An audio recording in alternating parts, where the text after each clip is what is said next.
What's up, everybody? On a little vacay in beautiful Isle Delfino.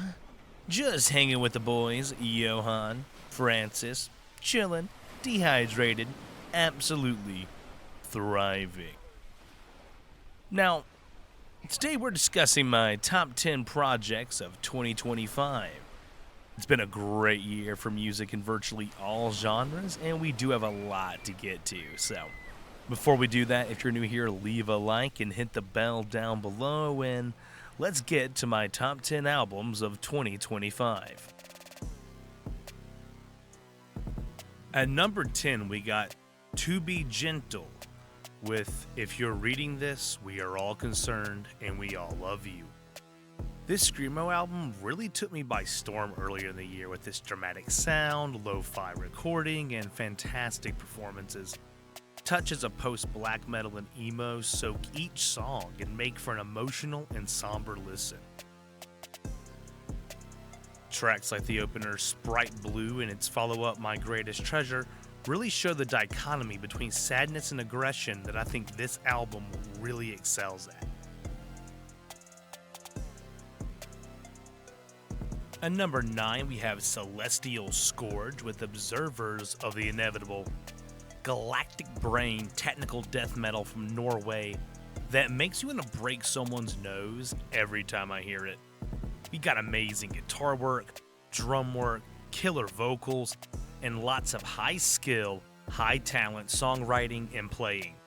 Tracks like The Advent of Deities and Assembling Deformities are a great place to start. Just don't break everything in sight when you do.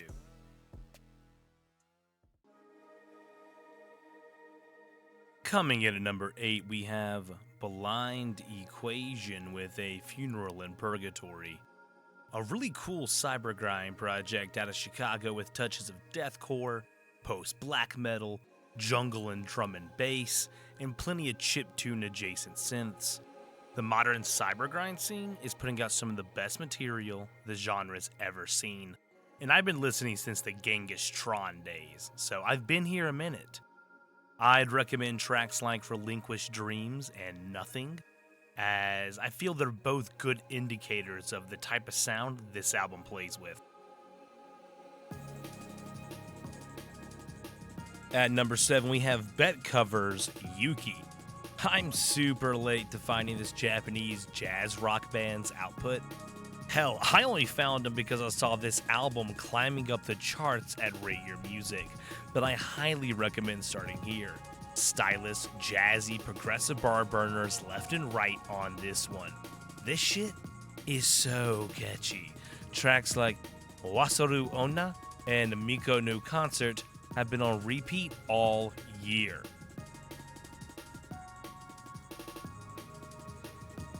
At number 6, we have Ginger Bee's Apiary. Genuinely never heard anything like this EP. Screamo, jazz, bossa nova, and emo, with classical blend together on this incredibly unique project. Beautiful, soulful, dainty even, instrumentals clash with abrasive screams and post-hardcore riffs. Truly a one-of-a-kind combination of sounds and influences. I'd recommend Pedal Dance and save the rest. At number 5, model actress impresses with Pirouette. Noisy, abrasive, dancey, and catchy post-punk and no-wave that'll get stuck in your head for days. I was a huge fan of this project's last album, Dog's Body, and I think I like this one even better. I haven't heard an album so catchy, yet so off-putting in a minute. This has been on repeat all year, and some of my favorite songs of the year are on this project. I'd recommend Acid Rain and Cinderella. At number 4, we got Ethel Cain's Willoughby Tucker, I Will Always Love You.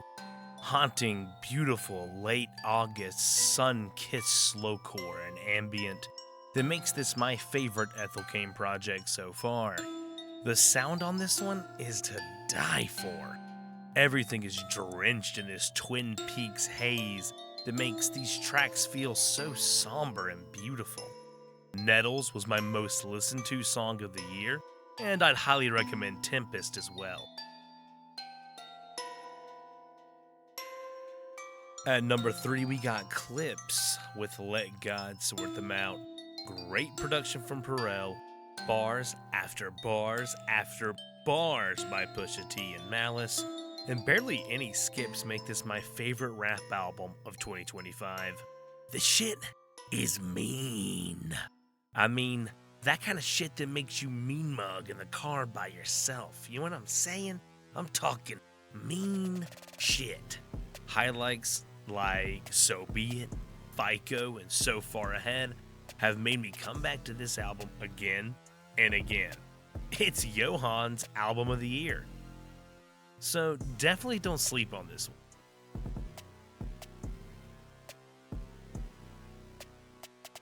At number 2, we have FKA Twigs with Eusexua, an incredible mix of dance music, various flavors of late 90s electronic music, and art pop to create an electric and futuristic pop masterpiece.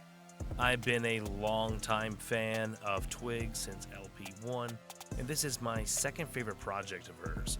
Absolutely gorgeous vocals, sleek, futuristic yet retro beats, and fantastic hooks and verses. This is everything I was hoping it would be. It's Francis's album of the year. I'd recommend starting with tracks like Perfect Stranger and Striptease.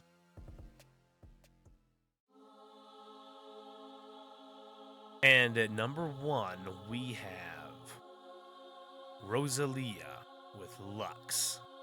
This is my album of the year, and it's not even close. This is a modern art pop wonder. This thing will be remembered for years. It absolutely floored me. Like, I was unable to speak listening to this thing for the first time. In my opinion, this thing has the best vocal performances of the year, mind-blowing production, and instrumentation courtesy of the London Symphony. Spanish music, orchestral, electronic, and Advent pop come together in a way that I could see, like, this album being the homogenic of Zoomers. Really incredible stuff. I'd recommend Reliqua, Devon Eyes, Mundo Nuevo, and Porcelana. Well, that wraps up 2025. Great year for music, bad year for basically everything else.